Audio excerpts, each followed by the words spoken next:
Welcome to Short Scale Modelling. This is part 2 of Airfix's Hadley Page Victor K2 SR2. Scale is 172. In this part, I'm going to be starting the build, so I'm going to be starting with the cockpit and moving on to the landing gear build, the first stage of the landing gear build. So let's jump into this and see how well I get on. So to begin with, I'm building up the cockpit seats. So that there's 5 in total: the captain's, co-pilot, and the crew seats, and they're all basically made up in this same way. The inner parts of the seat are made up, which I'm doing here now, and that's the two halves that I'm placing together. There is small location points in here for you to follow. And to paint, I'm using Humbrol 85 Coal Black, and I'll be using the same colour on the instrument panel, as you can see there. Now with this simple paints, a couple of people have asked me to put up alternatives because a lot of the colours in Humbrol are discontinued or changed, and I thought that was a very good idea. So at the end of each video, if I have time, I will endeavour to put up a list of alternatives that I think would be a good match. So if you're not sure about the Humbrol colours or what different ones, colours or manufacturers you should use, I'll have a couple of recommendations, but that's all they are, just recommendations. Feel free to change them and anything, like my builds anyway, how you see fit. It's only meant as a guide. For the outer part of the seats, it's a Humbrol 78 cockpit green. Now, the seats are built in 2 stages. So the inner part, which I've just painted in the coal black, and this one is the outer shell of the seat as such, in the cockpit green. The cushions, which I'm painting here, are in Humbrol 24 trainer yellow. Why it's yellow, I'm not so sure, but if I look at some photographs, and they do appear to be a yellow deep cream colour.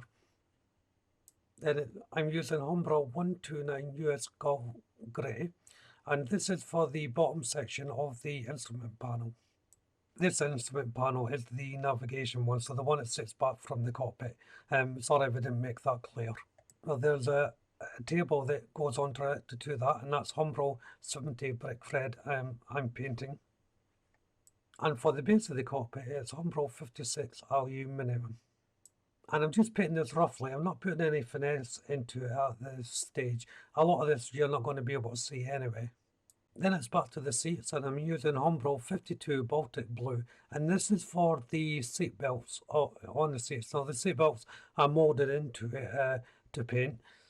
Of course, you can buy aftermarket parts if you want, but they're quite nicely defined, these seat belts, and they were fairly simple to paint.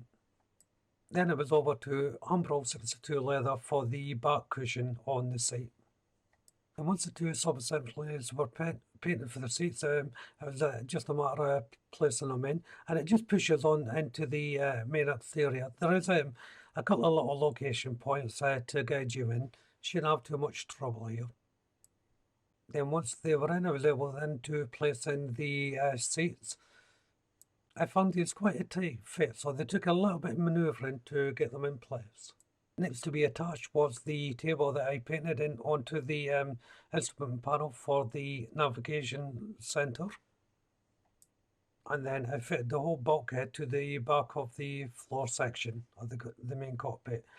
The little location points here fitted perfectly. There was no modification needed. They just pushed in, and it was a real nice fit. I'm going on to the side section, and this is painted in Humbrol 129 US Gold Grey, as well as 85 Coal Black by Humbrol as well, of course. There's just various little panels that you have to paint the black into. But again, don't worry too much about the detail here and your finesse of painting, because you really don't see it once it's inside. I can now place in the seats, so the pilot and co-pilot seats are going in first. There's quite defined little location points for these, and it's done in such a way that it does angle onto the back, so it's in a lean position. Next are the rear seats. Now, the area that they're going on to, you'll see they're slightly darker. I just darkened them up so it'd be easier to see as I was placing them on. And there's a little central pin for the location point that goes in the dead centre of this mount.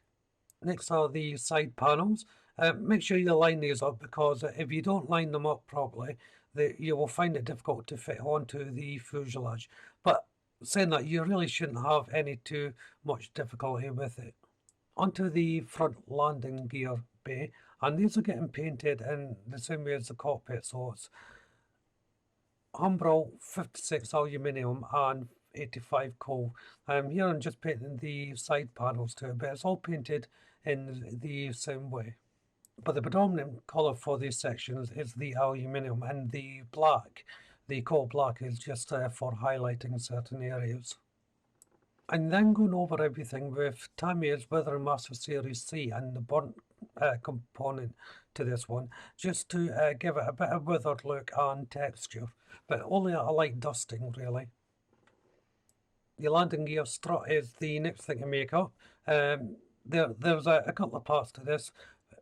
The main bottom part is a sort of star shape that you see at the bottom there, that I'm just about to pick up, and that just gets placed onto the main stem.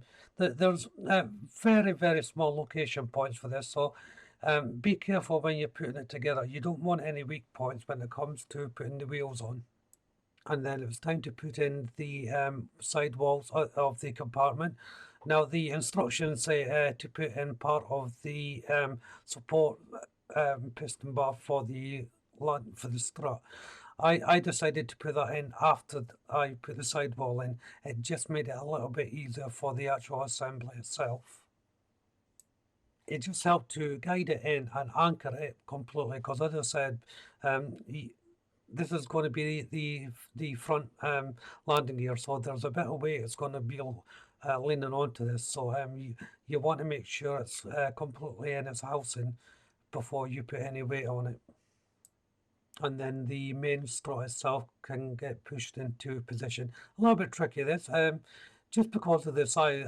I've zoomed in the picture quite a lot here so that you can see it. Well, once it was in, then I was able to put in the other sidewall. Next to go in was the bulkhead, and like the other ones, this just placed in right at the end with no trouble whatsoever. It lined up very nicely. The next bulkhead is painted in the same way with 56 aluminium by Humbrol, and I'm using the Weathermaster Series C once more, but I'm using the gunmetal component here just to highlight all the ridged areas of this part of the bulkhead. Again, you don't necessarily have to do this, but it just gives a little bit of depth when you look at it all in place. And once I've painted it, I shall fit it to the rear part of the compartment. So this is will end part 2. So in the meantime, why don't you have a look at the channel and see if there's something there for you to look at. If you subscribe to the channel, and please do so, make sure you hit the notification bell. That way you'll be kept up to date not only with this build, but all my future builds as well, of course. Hit the like button, don't be afraid to leave a comment, and of course you can share the video. But for now, thank you all very much for watching. Bye bye.